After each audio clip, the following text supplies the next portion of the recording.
आइए शुरू करते हैं पद्मिनी एकादशी की कथा। एक बार युधिष्ठिर ने श्री कृष्ण से पूछा, हे केशव, अधिक मास की शुक्ल पक्ष की एकादशी का क्या नाम है? इसमें आपके किस रूप की पूजा की जाती है? युधिष्ठिर की जिज्ञासा को शांत करने के लिए श्री कृष्ण बोले, हे कुंती पुत्र युधिष्ठिर, अधिक मास की शुक्ल पक्ष की एकादशी का नाम पद्मिनी एकादशी है, जो 3 वर्ष में एक बार आती है।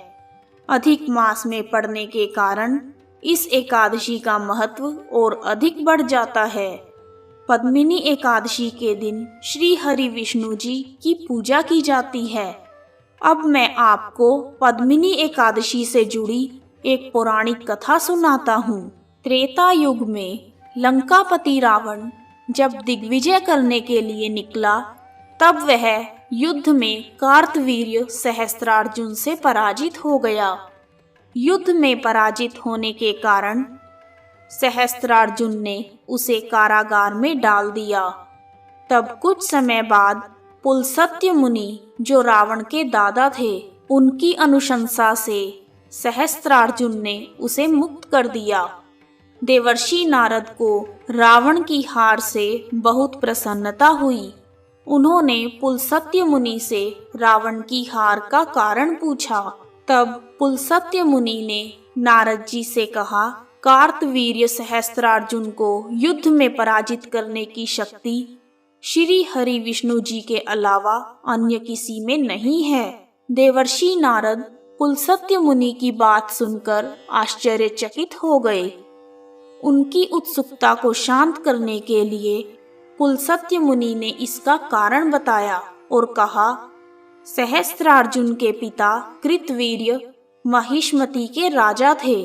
वे हय नामक राजा के वंशज थे।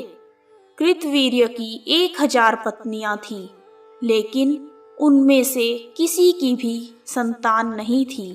राजा कृतवीर्य के बाद महिष्मति का शासन संभालने के लिए कोई भी उत्तराधिकारी नहीं था। राजा कृतवीर्य इस बात को लेकर बहुत परेशान थे।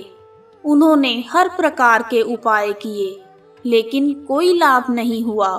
इसके बाद राजा कृतवीर्य ने तपस्या करने का निर्णय लिया। जब उनकी पत्नियों ने राजा के निर्णय के बारे में सुना, तब उनमें से एक पत्नी पद्मिनी राजा के साथ वन जाने के लिए तैयार हो गई। राजा कृतवीर्य ने अपना कार्यभार मंत्रियों को सौंप दिया और भगवे वस्त्र पहनकर जोगी के वेश में पत्नी पद्मिनी के साथ गंधमादन पर्वत पर तपस्या करने के लिए निकल पड़े। रानी पद्मिनी और राजा कृतवीर्य ने 10,000 साल तक तप किया, फिर भी उन्हें पुत्र रत्न की प्राप्ति नहीं हुई। इसी बीच देवी सती अनुसुईया की रानी पद्मिनी से भेंट हुई।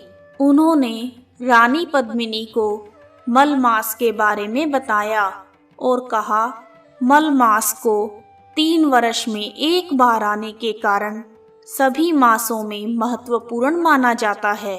मल मास में शुक्ल पक्ष की एकादशी का व्रत करने से तुम्हारी मनोकामना अवश्य पूर्ण होगी।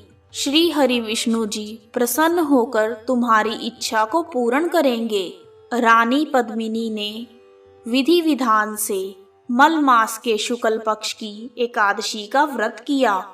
इससे प्रसन्न होकर भगवान विष्णु ने उसे पुत्र प्राप्ति का आशीर्वाद दिया। उस आशीर्वाद के कारण पद्मिनी के घर एक बालक का जन्म हुआ, जिसका नाम कार्तवीर्य रखा गया। इस समस्त संसार में उसके जितना बलवान कोई भी नहीं है। तीनों लोकों में भगवान श्री हरि के सिवा उसको जीतने का सामर्थ्य किसी में नहीं है। यही कारण है कि रावण को कार्तवीर्य सहस्त्रार्जुन से पराजित होना पड़ा। नारद जी को सारा वृतांत सुनाकर पुलस्त्य मुनि वहां से चले गए।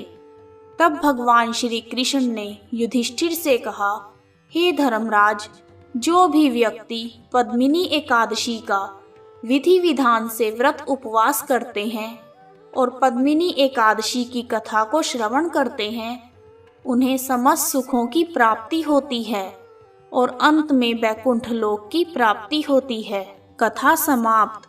कहानी सुनने वालों का भी भला और सुनाने वालों का भी भला। जय श्री हरि विष्णु भगवान।